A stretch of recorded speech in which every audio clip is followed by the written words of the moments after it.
Lancelot, Hélène et le Graal, d'après la légende arthurienne. Dans des épisodes précédents, nous avons raconté l'origine de la légende d'Arthur et des chevaliers de la table ronde. Merlin l'Enchanteur avait créé cette table pour réunir les meilleurs chevaliers de Bretagne et leur confier une quête, trouver le Graal, une relique de Jésus-Christ. De nombreux auteurs du Moyen-Âge ont raconté leurs histoires, comme Chrétien de Troyes ou Robert de Boron. Mais certains nous sont inconnus, comme l'auteur du Lancelot en prose, l'un des récits les plus complets. Cela ne nous empêche pas d'en apprécier les histoires. Écoute celle-ci. La quête du Graal n'avançait pas. Quelques années plus tôt, pourtant, lorsqu'Arthur avait tiré l'épée Excalibur du rocher et était devenu roi, tous avaient eu grand espoir. La table ronde allait être complétée et la quête du Graal serait vite achevée. Mais Merlin les avait détrompés. Certes, Arthur était bien le roi qu'ils attendaient, celui sans qui aucun espoir n'était permis. Mais on ignorait encore qui trouverait le Graal. Et Merlin avait rajouté un siège autour de la table. Un siège qui, pour l'instant, était inoccupé. Les chevaliers, pourtant, ne chômaient pas, sillonnant le royaume de Bretagne à la recherche d'indices. Ils accomplissaient tous les jours des exploits, combattant des monstres, dénouant des enchantements, sauvant des demoiselles. Parmi tous ces preux, l'un surtout s'illustrait. On disait partout que Lancelot du Lac était le meilleur et le plus pur d'entre eux. Le plus vaillant aussi. Ne venait-il pas de libérer la reine Guenièvre, la femme d'Arthur, des mains du terrible Méléagant ? Oui, sans doute l'espoir viendrait de lui. Pourtant, cet espoir, Lancelot l'avait perdu. C'est qu'il portait un terrible secret. Alors qu'il était parti sur les traces de Guenièvre, il avait rencontré un moine aux abords d'une église. Celui-ci lui avait proposé une épreuve. « Nul n'a jamais réussi à soulever cette dalle. Le pourras-tu » Lancelot en avait saisi les bords et, sans le moindre effort, l'avait levée. La pierre cachait une tombe dans laquelle reposait un chevalier tout armé, couronné d'or. On pouvait lire « Sigi Galad le fort, qui était roi de Bretagne quand le Graal y fut porté. » Le cœur de Lancelot bondit sous son armure. Enfin, il tenait la piste du Graal. Une fois la reine sauvée, il repartirait à la poursuite de la relique et prouverait qu'il était le plus grand des chevaliers. Il allait s'éloigner de la tombe lorsqu'il vit une caverne au fond de laquelle luisaient d'étranges flammes. « Qu'est-ce donc ?» demanda-t-il au moine. « On dit que celui qui éteindra ce feu connaîtra la vérité du Saint Graal et s'assiera sur le dernier siège de la table ronde. » Aussitôt, Lancelot, confiant, s'enfonça dans la caverne. Mais à mesure qu'il avançait, le feu flambait plus fort encore. Enfin, il dut se résigner à reculer, car il n'était plus qu'à un pas de brûler d'espoir. « Quelle honte !» s'écria-t-il. « Je ne suis ni le meilleur chevalier, ni même un bon chevalier, puisque j'ai reculé de peur. » Une voix retentit alors d'outre-tombe. « Ne te déprise pas. Tu es le meilleur chevalier sur terre à ce jour.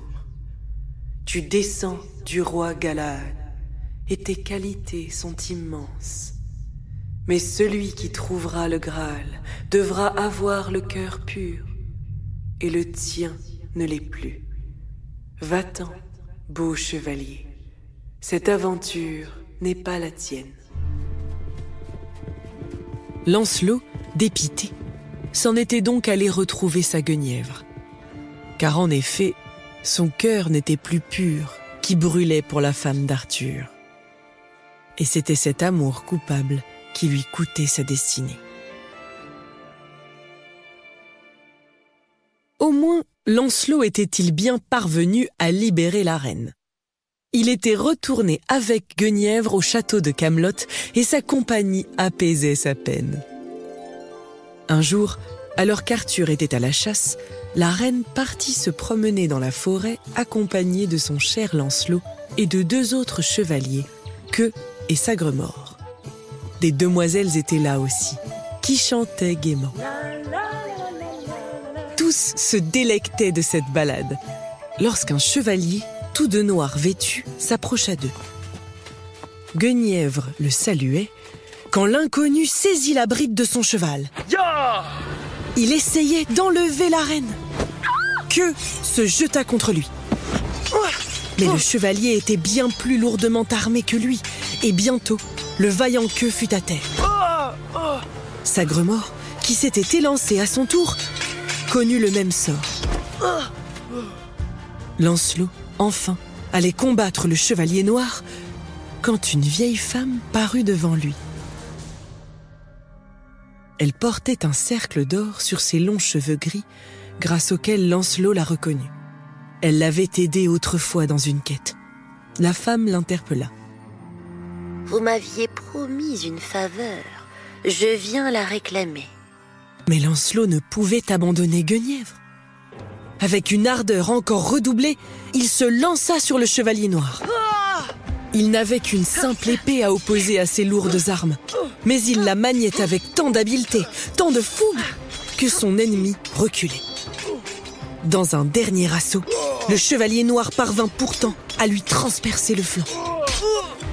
Au même moment, Lancelot lui enfonça son épée dans le cœur, tuant sur le coup le ravisseur. La reine avait blêmi en voyant son ami blessé et s'élançait vers lui.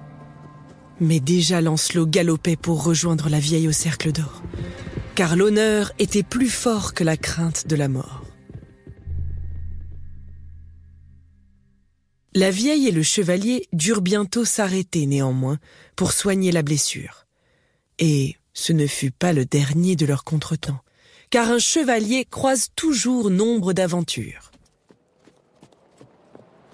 Un jour, enfin, après avoir traversé une terre si désolée que rien ne semblait pouvoir y pousser, ils atteignirent un château d'une splendeur incongrue. La vieille conduisit Lancelot à ses portes. Leur voyage s'arrêtait là. « Que veux-tu donc de moi ?» demanda le chevalier. « Une grande aventure vous attend ici. Menez-la et nous serons quittes, car tel est votre destin. » À ce mot, Lancelot frémit. Se pourrait-il qu'il ait un grand destin, après tout? Il s'engagea plein d'entrain sur le pont-levis, prêt à affronter les plus grandes épreuves. À peine était-il entré dans la cour qu'un cri retentit. « À l'aide! À l'aide !» Une demoiselle était prise dans une cuve. Aucun des chevaliers passés par ici n'était parvenus à l'en sortir. Mais Lancelot n'eut qu'à la tirer par les bras pour réussir. « Seul le plus grand chevalier vivant pouvait me libérer, » lui confia-t-elle. C'était la première épreuve. Face à cet exploit, les gens du château avaient accouru. On mena alors Lancelot face à une grande pierre dont l'inscription disait « Cette pierre ne sera pas levée avant l'arrivée du léopard dont le lion naîtra. » C'était la seconde épreuve. Lancelot, à nouveau, souleva la pierre sans effort. Il découvrit alors sous celle-ci un immense dragon. Son corps était recouvert d'écailles de serpent et sa bouche crachait de terribles flammes. L'horrible monstre rampa hors de sa cachette et lança son feu en direction de Lancelot. Le chevalier parvint à sauter hors de sa portée. Mais son bouclier prit feu. Le dragon jeta une nouvelle flambée que Lancelot à nouveau évita. Quoique sans bouclier, il se lança alors sur le monstre et d'un coup d'épée aussi leste que fougueux, il trancha la tête du dragon. Victoire!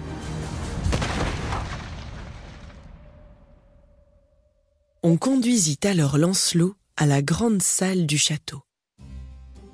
Un seigneur richement paré l'y attendait, qui arborait sous sa couronne sertie de pierres extraordinaires un sourire satisfait. Pélès, le roi pêcheur, c'était son nom, avait en effet grand espoir. Car, depuis des siècles, les rois de Corbenic veillaient en secret sur le Graal. Tant que la sainte relique n'aurait pas été trouvée, les terres de Corbenic demeureraient arides et ses rois seraient invalides. Mais la prophétie disait qu'un jour, un chevalier descendant de Galaad saurait reconnaître le Graal en le voyant. Ainsi, la quête du Graal serait achevée, et avec elle, les tourments du roi pêcheur. Ce chevalier serait-il leur sauveur ? Lancelot se présenta. « Lancelot, du lac, le fils du roi Ban, descendant de Galaad ?» ?»« C'est bien moi, » répondit le chevalier. Et le roi pêcheur espéra plus fort encore. Soudain, un oiseau blanc traversa la grande salle, portant dans son bec un encensoir en or. Partout où il passait, il répandait l'odeur de délicieux mets. Lancelot en était émerveillé. Les serviteurs dressèrent alors les tables, et tous les chevaliers de la cour prirent place. Une magnifique jeune femme entra la dernière. C'était Hélène, la fille du roi pêcheur. Elle traversa la salle, portant solennellement un vase recouvert d'un linge. Il était impossible de discerner en quelle matière il était, mais il semblait fort précieux, et tous le regardaient d'un air respectueux. Lorsqu'elle eut fait le tour de la salle, sur les tables apparurent comme par magie des plats débordant des mets les plus raffinés. Le roi pêcheur se tourna alors vers son hôte. Allait-il reconnaître le Graal ? Mais Lancelot, après tant d'années à chercher la relique, l'avait ignorée et se concentrait désormais sur son assiette. Tous les espoirs de Pélès retombèrent. Lancelot n'était pas l'élu. Sa fille, la belle Hélène, était tout aussi atterrée. Comment était-ce possible ? Lancelot avait pourtant triomphé des épreuves. Soudain, elle comprit l'inscription. « Le léopard dont le lion naîtra. » Ce n'était pas Lancelot qui les libérerait, mais son fils. Seulement, le chevalier n'avait pas d'enfant.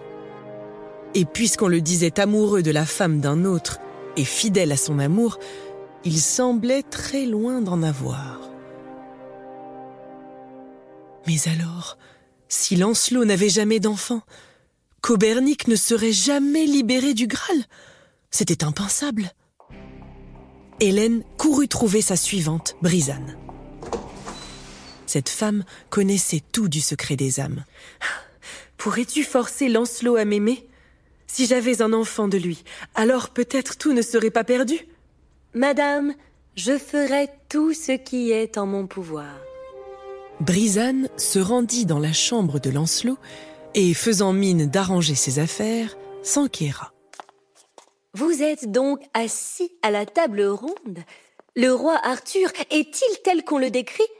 Et la reine Guenièvre aussi belle qu'on le dit ?» À ce nom, Lancelot eut un regard rêveur qui ne laissait aucun doute. Il n'aimerait jamais une autre femme. Si Brisane ne le poussait pas dans les bras d'Hélène, la quête du Graal resterait inachevée et le château prisonnier. Aussi offrit-elle à Lancelot une potion de sa fabrication. Puis elle sortit, attendant que le breuvage fît effet. Bientôt, elle entendit le chevalier délirer. « Que ? Avez-vous vu le roi ? Gauvin, allons nous entraîner au combat. » Lancelot, drogué, se croyait à Camelot. Alors, Brisane rentra et lui annonça, perfide, « La reine vous fait mander. Elle est prête à vivre votre amour. » Béat, égaré, le chevalier la suivit. Ce soir-là, le pauvre Lancelot, croyant retrouver la reine, partagea la couche d'Hélène. Le lendemain matin, le charme était brisé. Lancelot découvrit avec horreur près de lui la fille du roi pêcheur et comprit qu'il avait été trompé. Fou de rage, il se jeta sur son épée, prêt à oxyre celle qui l'avait abusé. Mais Hélène se jeta à ses pieds. « De grâce, épargnez-moi, je n'avais pas le choix. » Sa détresse semblait si sincère que le chevalier renonça à se venger. En quittant le château, son cœur était plus sombre que jamais. Lors de sa dernière aventure, il avait appris qu'il n'était pas digne du Graal, et maintenant, c'était son amour pour Guenièvre qui avait été bafoué. Que lui restait-il donc ? Il voulut jeter un dernier regard sur le lieu de son malheur, mais lorsqu'il se retourna, le château s'était évanoui. De quelle magie avait-il été victime ? Sans doute le cœur de Lancelot eût été moins triste s'il savait que déjà, dans le ventre d'Hélène, un bébé grandissait. Un fils qu'elle nommerait bientôt Galahad. Un fils qui, un jour, achèverait la quête du Graal. Malgré lui, et sans s'en douter, le destin de Lancelot s'était bien accompli.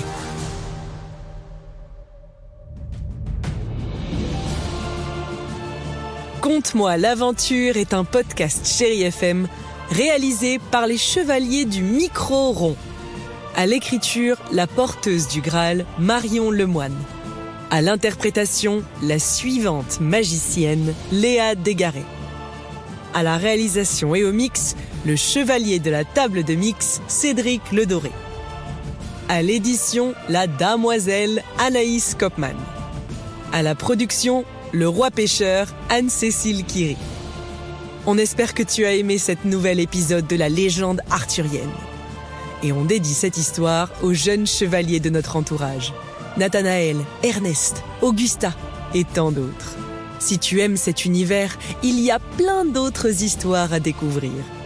Retrouve Lancelot et la Dame du Lac, Merlin et la Table Ronde, Morgane et les Chevaliers du Val, ou encore le duel des fées entre Morgane et Viviane. Et n'hésite pas à nous dire en commentaire quels sont tes préférés et à nous laisser des étoiles. À bientôt pour une nouvelle aventure.